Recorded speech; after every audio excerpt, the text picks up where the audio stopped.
उत्तराखंड के चंपावत जिले में आने वाला स्वाला गांव किसी जमाने में गुलजार रहा करता था। गांव में बहुत से परिवार बसे हुए थे, लेकिन आज के समय में इस गांव में चारों तरफ दिखता है तो केवल सन्नाटा। जितने भी परिवार यहाँ इस गांव में रहते थे, सभी ने समय के साथ इस गांव को छोड़ दिया।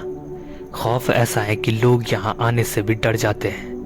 लोग कहते हैं कि इस गांव में 8 भूत रहते हैं और अब इस गांव को एक भूतिया गांव के तौर पर जाना जाता है।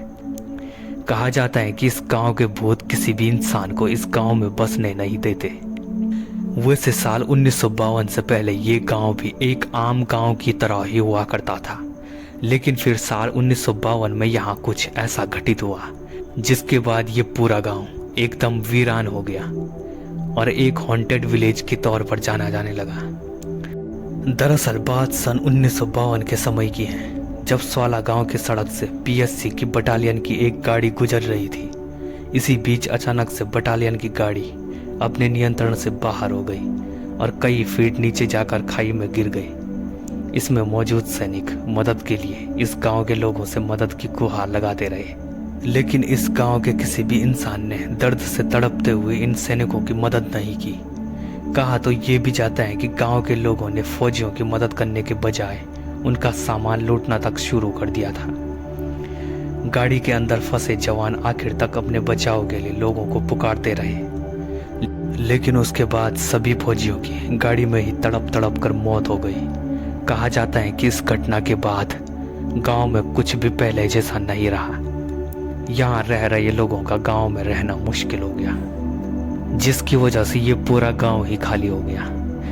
बताया जाता है कि जिन जवानों की गाड़ी खाई में गिरने से उनकी मौत हो गई थी, उन सभी की आत्माएं आज भी इस गांव में घूमती हैं और उनकी आत्मा यहाँ किसी भी इंसान को टिकने नहीं देती।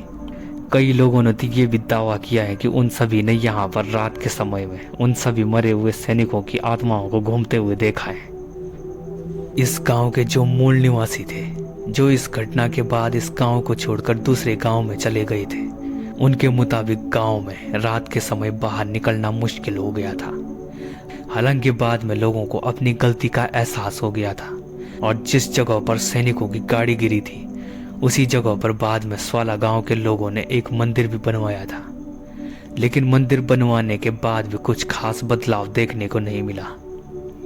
सैनिकों की याद में बनाया हुआ ये मंदिर आज भी यहाँ पर मौजूद है और यहाँ से गुजरने वाला हर इंसान इस मंदिर में सर झुकाने के लिए एक बार जरूर रुकता है। लेकिन ये गांव आज भी वीरान ही पड़ा हुआ है।